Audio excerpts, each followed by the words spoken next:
বিশ্ব বাংলা সংক্ষেপ নিউজ চ্যানেলে আপনাকে স্বাগতম। আজকে আমরা আলোচনা করব কেন বিএনপি পিআর পদ্ধতি বা আনুপাতিক নির্বাচন চায় না এবং কেনই বা দেশের বিভিন্ন দল পিআর পদ্ধতিতে নির্বাচন হোক তারা সেটি চায়। চলুন দর্শক বিস্তারিত আপনাদেরকে বুঝিয়ে দিচ্ছি। প্রথমত আমাদেরকে বুঝতে হবে পিআর পদ্ধতি বা আনুপাতিক নির্বাচন কি। আমরা জানি সংসদে ৩০০টি আসন রয়েছে। তন্মধ্যে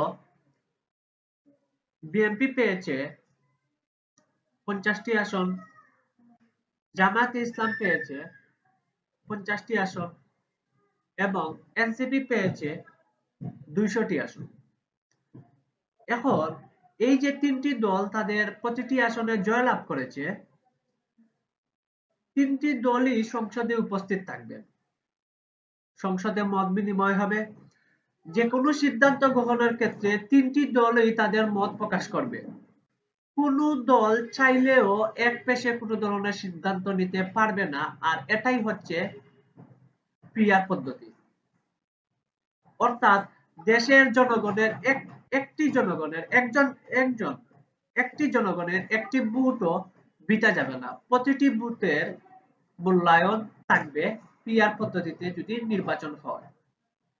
এটা হচ্ছে পিআর পদ্ধতি। অর্থাৎ সংসদে দেশের প্রতিটি দলের উপস্থিত থাকবে এবং প্রতিটি দলের সিদ্ধান্ত মতামত প্রকাশ থাকবে এবং প্রতিটি সিদ্ধান্ত গ্রহণের ক্ষেত্রে প্রতিটি দলের ঐক্যমত পোষণ করতে হবে। তাহলেই কোনো জিনিস, কোনো কাজ ইত্যাদি বাস্তবায়ন হবে।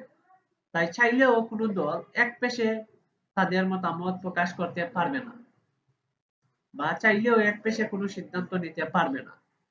এখন প্রশ্ন হলো, কেন দেশের বিভিন্ন দল চায় পিআর পদ্ধতিতে ভোট হোক?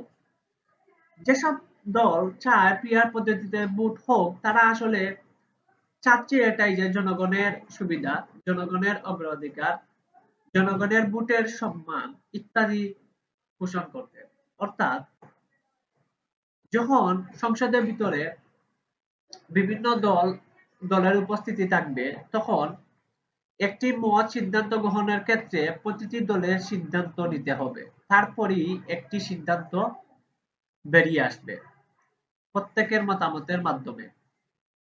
আর এইসব সৌন্দর্য ইত্যাদি যে শৃঙ্খলা, এসব কিছু চায় দেশের বিভিন্ন দল, যেমন জামায়াতে ইসলাম, এনসিপি, আরো অনেক দল। কিন্তু প্রশ্ন হলো বিএনপি কেন চায় না? বিএনপি কেন এই আনুপাতিক নির্বাচন বা পিআর পদ্ধতিতে ভোট হোক তারা সেটি চায় না? কেন? কারণ বিএনপির যে উদ্দেশ্য হচ্ছে তারা চায় যে সংসদে তারা যে কোনো সিদ্ধান্ত এক পেশে নিতে। অর্থাৎ ধরে নিন কোনো একটি কনস্ট্রাকশন কাজ সংসদে আলোচনা হচ্ছে এবং এটি বাস্তবায়নের জন্য মতামত প্রয়োজন। এক্ষেত্রে বিএনপি চায় তাদের এক পেশে মতামতেই ওই কাজটি বাস্তবায়ন হয়ে যাক। বিএনপি চায় পুরো দেশে এক পেশে ক্ষমতা প্রসারণ করতে, এক পেশে শাসন ব্যবস্থা চালিয়ে যেতে।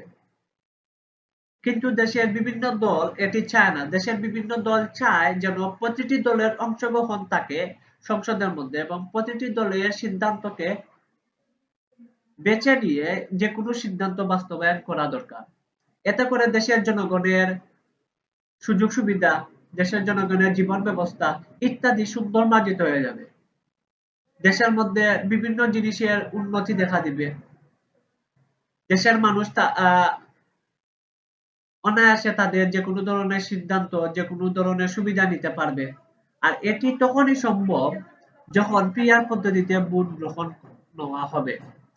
এবং সবথেকে বড় যে বিষয়টি হচ্ছে সেটি হলো এতে করে কোনো ধরনের স্বৈরশাসক সংসদে উপস্থিত থাকতে পারবে না।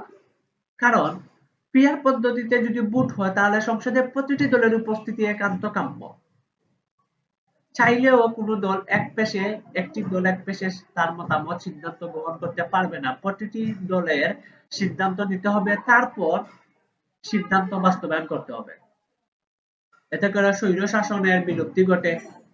অর্থাৎ পিআর পদ্ধতি এতটুকু পরিমাণ গুরুত্বপূর্ণ, কিন্তু বিএনপি তা চায় না।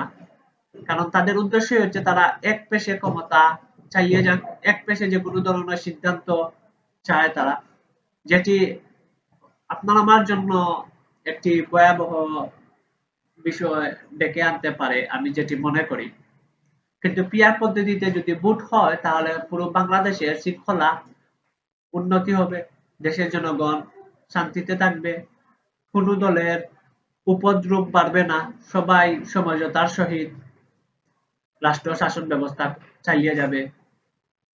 এতে করে দেশের জনগণ একটি স্বাধীন বাংলাদেশ এবং শৃঙ্খলা ইত্যাদি পাবে।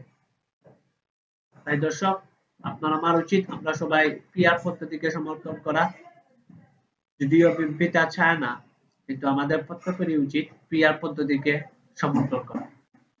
আসসালামু আলাইকুম দর্শক, পরবর্তী ভিডিও দেখার জন্য অপেক্ষা করুন।